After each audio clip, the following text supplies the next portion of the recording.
Il s'appelle Giorgio. Il est né il y a seulement 2 heures et comme tous les nourrissons, il pleure. Mais regardez, la peluche qu'on dépose dans son berceau va le calmer instantanément. Hop là. Dans ce nounours, d'apparence anodine, une puce électronique lui restitue les sons sécurisants qu'il entendait 2 heures plus tôt dans le ventre de sa mère. Le principe du nounours, il déclenche les bruits intra-utérins dès que le bébé pleure. Quand bébé se calme, nounours s'éteint. Si bébé se réveille, nounours le rendort. Fini les nuits blanches pour les parents. Une peluche mise au point aux États-Unis est déjà utilisée dans certaines maternités américaines. Bon, on en veut une cargaison. Faut que ce soit un bébé stressé, une maman qui a beaucoup de choses à faire, qui peut pas le porter toujours contre son cœur. Et là, ça peut un petit peu remplacer sa maman durant une heure. Et tant pis si certains spécialistes critiquent ce nouveau jouet. Ils préfèrent que les mamans prennent leur bébé sur leur cœur. Ils mettent en garde contre les risques éventuels de régression du nourrisson. Mais pour bien des mamans comme la maman d'Adrien, si le nounours de l'an 2000 peut les remplacer de temps en temps, pourquoi pas? Ça ne vous gêne pas que finalement une peluche fasse le même effet que votre corps, que vous-même, pour le calmer? Non, parce que je pense que d'abord je serai pas tout le temps là. Et puis pour le moment il pleure pas beaucoup, mais quand il pleure beaucoup, je pense qu'on est content qu'il y ait une peluche qui fasse la même chose que ça. Donc non, ça me dérange pas du tout. Au contraire. Surtout quand on les entend pleurer, c'est tellement horrible quand on dit qu'on est content que quelque chose les calme, quoi. Que ce soit ça ou une peluche, finalement, c'est pas très grave, quoi.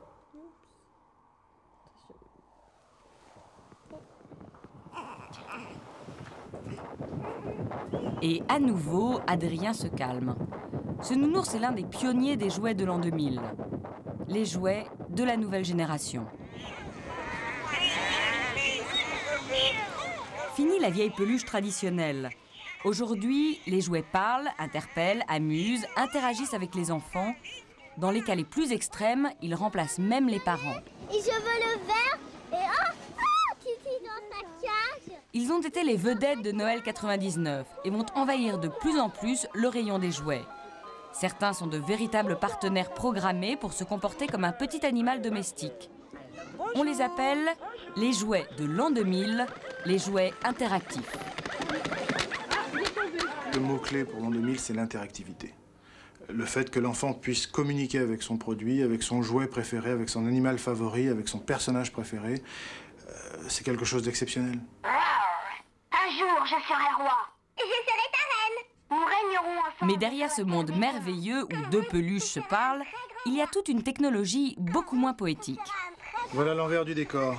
Donc vous avez ici tout ce qui est intégré dans la peluche. Le boîtier électronique qui contient également les piles.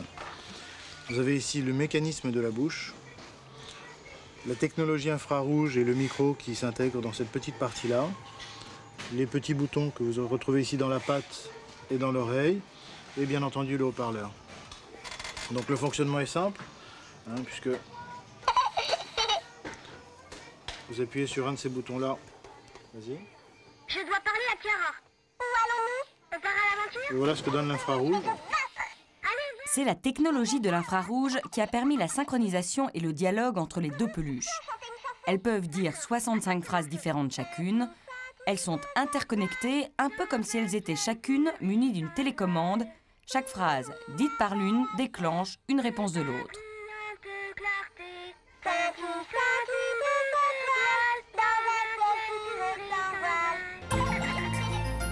À l'exemple de ces 2 lions, tous les jouets interactifs de la nouvelle vague sont conçus puis développés par des firmes internationales. La plupart d'entre eux passent un jour ou l'autre ici, à Hong Kong, la plaque tournante du jouet électronique. 2 jouets interactifs sur 3 sont créés sur place. C'est au 30e étage de cet immeuble que nous avons rencontré le papa de Baboon, l'un des jouets phares de Noël 99. Oh. Alex Chan a 30 ans et déjà il est l'auteur de près de 300 jouets. Mais Baboon est à ce jour sa plus grande fierté. Interactif, ça veut dire qu'il fait des commentaires, qu'il nous répond. C'est ça l'interactivité. Vous savez, même si on ne joue pas avec lui, Il vous parle, il vous interpelle, il a l'air de vous dire « viens jouer avec moi ».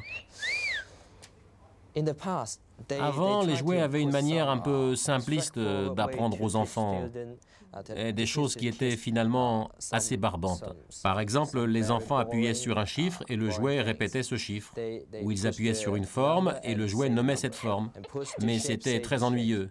Aujourd'hui, si les jouets interactifs sont à la mode, c'est parce qu'ils sont plus fun, plus amusants. Pour nous, Alex Chan a accepté d'ouvrir son bureau d'études. Un véritable bunker. Car ici, tout est top secret. La technologie, bien sûr, mais aussi le design. Très important pour le look des jouets high-tech. En un regard, parents et enfants doivent comprendre que Baboon est un jouet ou une peluche vraiment pas comme les autres. Ça, c'est le premier dessin de cette créature de l'espace. Nous lui avons mis des antennes pour montrer que c'est un personnage qui communique. Puis nous avons réalisé des prototypes et finalement nous avons dessiné cette nouvelle présentation. C'est la deuxième étape du développement. Et puis finalement, nous sommes arrivés à ce baboon-là.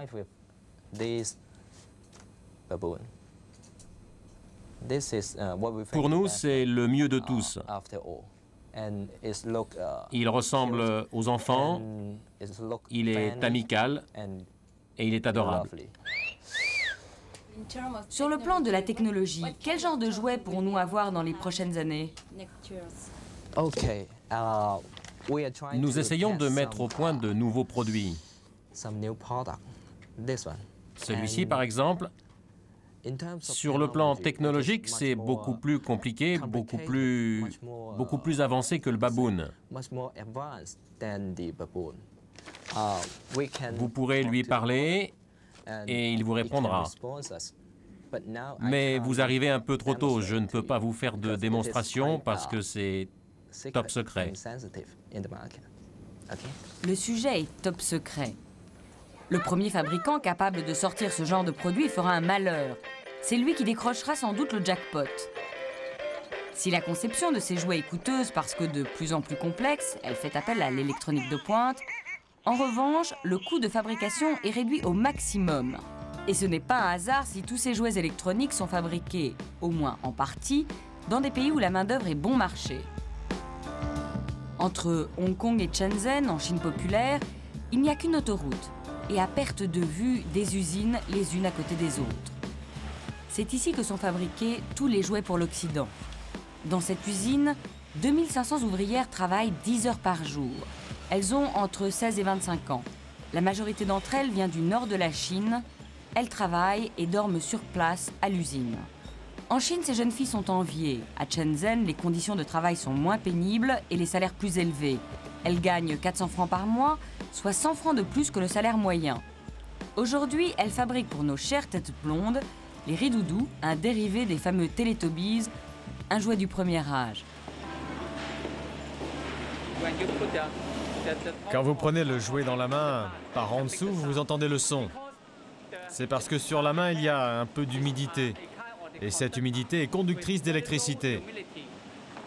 Sous le jouet, il y a deux petits plots métalliques, un négatif, un positif, et c'est leur contact avec la peau qui le fait fonctionner.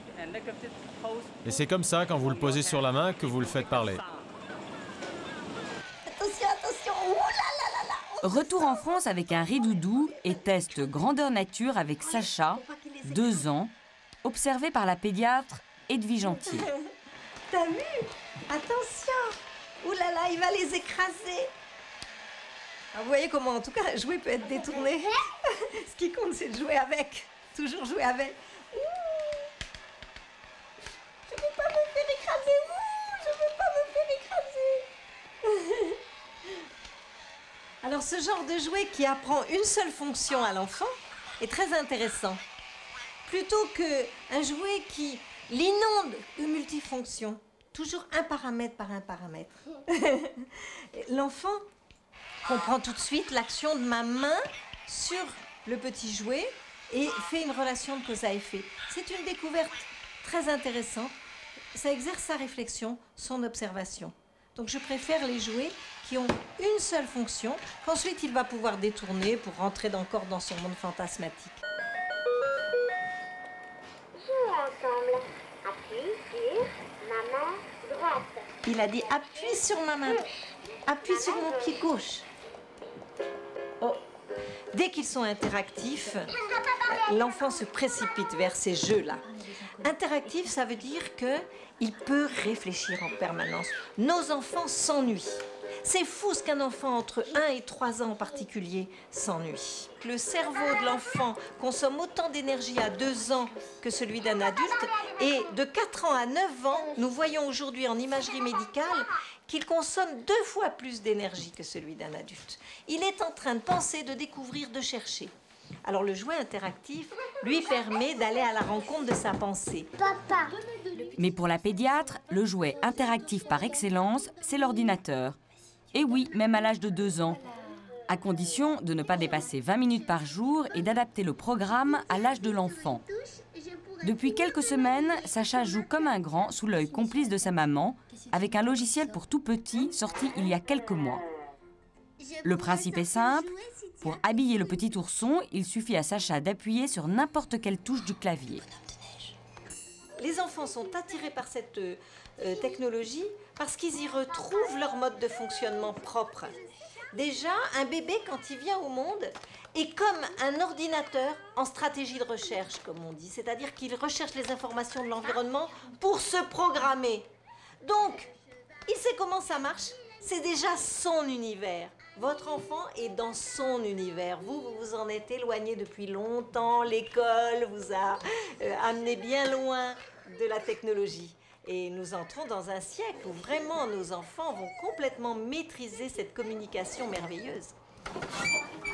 Même dans les ludothèques, ces espaces consacrés aux jouets, on se met petit à petit à la page.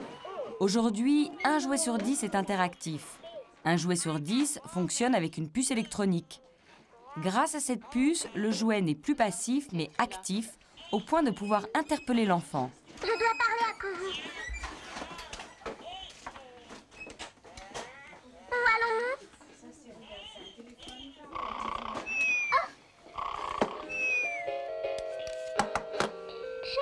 Habituée des ludothèques, Agnès Lévin.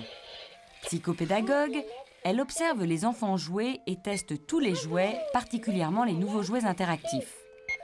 Pour elle, ces jouets de la nouvelle génération font partie intégrante de la vie quotidienne de l'enfant. Rouge. Bravo. Voici le cœur rouge. Super. On est quand même dans un monde où il y a énormément de choses qui fonctionnent toutes seules, les portes s'ouvrent toutes seules, il y a des tas d'appareils qui se mettent en route et c'est logique d'avoir même dans les peluches, des objets qui se rapprochent de l'univers de l'enfant d'aujourd'hui. Donc, est-ce qu'il y a un petit sous-entendu de la part du concepteur en se disant que ça va préparer les enfants à la génération future? Certainement. Aujourd'hui, Serge Azoulay, directeur de la Maison Lancet, a rendez-vous avec une poupée époustouflante. Elle s'appelle Ali, une vraie copine pour les petites filles des 6 ans, toujours prête à jouer ou à raconter des histoires. La poupée est née à Hong Kong, dans une ferme américaine. Elle aussi sera fabriquée en Chine. Ali ne sera disponible en France que pour Noël 2000. Serge Azoulay, fasciné, écoute la démonstration de Thomas Sillen, en quelque sorte l'impresario de la poupée chargé de la vendre partout en Europe.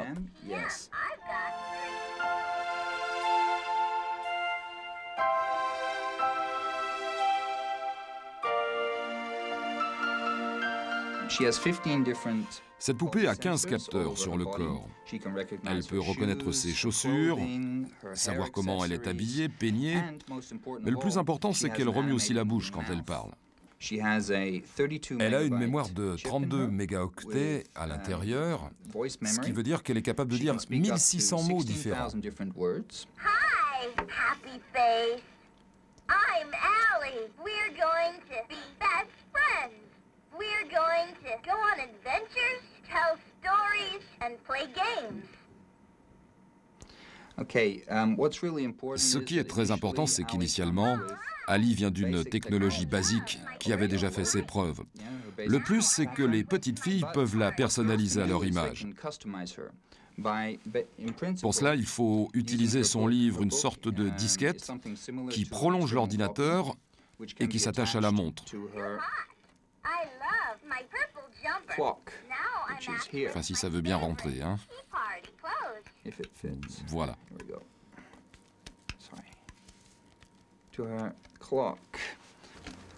Mais vous n'avez pas peur que ça soit un peu compliqué comme fonctionnement quand Non, même? non, l'intérieur, si vous voulez, est très compliqué, très complexe, mais ça, les enfants n'y ont pas accès. Aujourd'hui, vous avez vu, vous avez 2 boutons, donc la fille, en fait, elle a juste appuyé sur oui ou sur non, et puis le système de programmation qui est à faire au départ à travers la montre. Ça, c'est simple. Aujourd'hui, vous donnez à un enfant la possibilité d'avoir une poupée qui réagit comme sa meilleure amie, qui vous raconte des histoires en fonction de ce que vous lui dites ou en fonction de ce que vous lui répondez. L'histoire va se terminer comme ceci ou comme cela. C'est exceptionnel. Un petit bijou technologique soit, mais ce genre de jouet ne risque-t-il pas de limiter la créativité de l'enfant? Le nounours peut jouer 10 rôles à la fois. La poupée qui ne dit rien et qui ne fait rien peut être à la fois tantôt la mère, tantôt la fille, tantôt la copine, etc. La poupée qui dit maman ne peut être que ma petite fille. Donc, quelque part, chaque fois que le jouet joue un rôle, il me limite, moi, en tant qu'auteur et en tant qu'inventeur du jeu. Donc, ce serait vraiment très dommage de se limiter à ce que les constructeurs ont prévu. Coût du développement de la poupée, traduction française, études de marketing et films publicitaires dont vous voyez les toutes premières images. En tout, près de 10 millions de francs que le distributeur français devra investir. Un risque calculé. L'interactivité est en vogue et peut rapporter beaucoup. Exemple, le Pokémon, le jeu virtuel de la nouvelle génération. Les Pokémon, des monstres virtuels de poche. Grâce à eux, la Game Boy sortie il y a 10 ans a retrouvé une jeunesse. Les 10-15 ans en sont fous. Il s'en est déjà vendu 25 millions d'exemplaires, et ce n'est qu'un début. En gros, le jeu consiste à capturer ces petites bêtes, les Pokémon, et à les entraîner pour se mesurer avec l'équipe de Pokémon de son copain. Un vrai phénomène de société et des millions de dollars pour Nintendo. Les ventes du jeu représentent à peu près 5 milliards de francs au niveau mondial à ce jour. Les ventes des produits dérivés représentent le même chiffre mais en dollars, donc à peu près 30 milliards de francs à ce jour pour l'ensemble des produits incluant le jeu mais également les produits dérivés tirés du film, tirés des jouets, etc. Un record mondial. Et ce n'est pas fini, d'autres Pokémon arrivent sur le marché, ils feront partie du paysage de demain.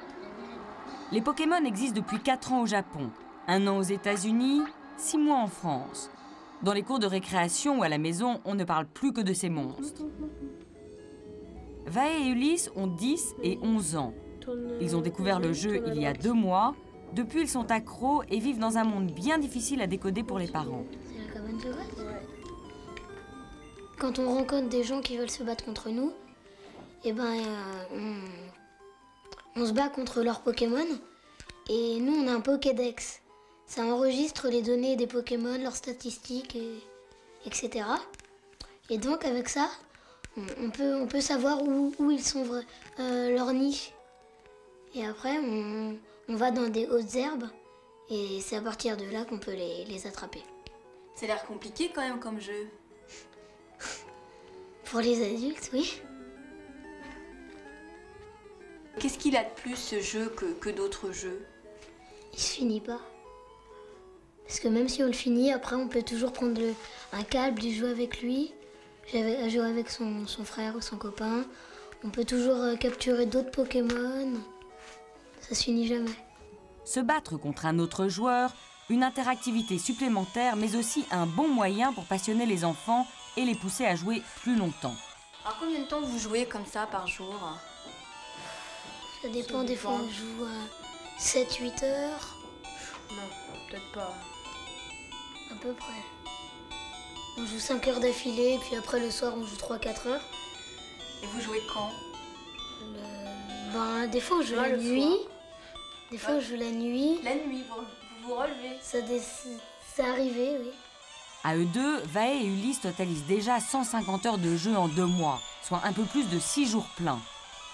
ils sont déjà, les enfants, très pris par ça. C'est vrai qu'ils rentrent de l'école, ils allument immédiatement l'appareil. C'est déjà vraiment très, très prenant. Et je crois que là, c'est aux parents d'être vraiment vigilants, de façon à équilibrer le temps d'écran. On va mettre écran, hein, que ce soit le jeu, l'ordinateur, la Game Boy, la télévision, et le mettre en parallèle avec des jeux où l'enfant est acteur, avec tout son corps, invente, crée, bouge, interagit avec des humains et pas seulement avec des machines. Mais ce sera de plus en plus difficile, car déjà les fabricants ont imaginé un jouet qui demain sera un partenaire actif pour les enfants. Le fameux Furby, le jouet interactif le plus étonnant et le plus sophistiqué mis au point jusqu'à maintenant. Ce Furby répond aux caresses des enfants grâce au capteur tactile. Il est capable de parler avec ses semblables grâce à l'infrarouge. Enfin, il est programmé pour pouvoir évoluer et répéter des mots que ses deux petites filles lui apprennent. Zoé et Sarah passent des heures à jouer avec eux. Elles ont 5 ans d'écart et pourtant tous les soirs, elles jouent ensemble au Furby, le seul jeu qu'elles aient en commun.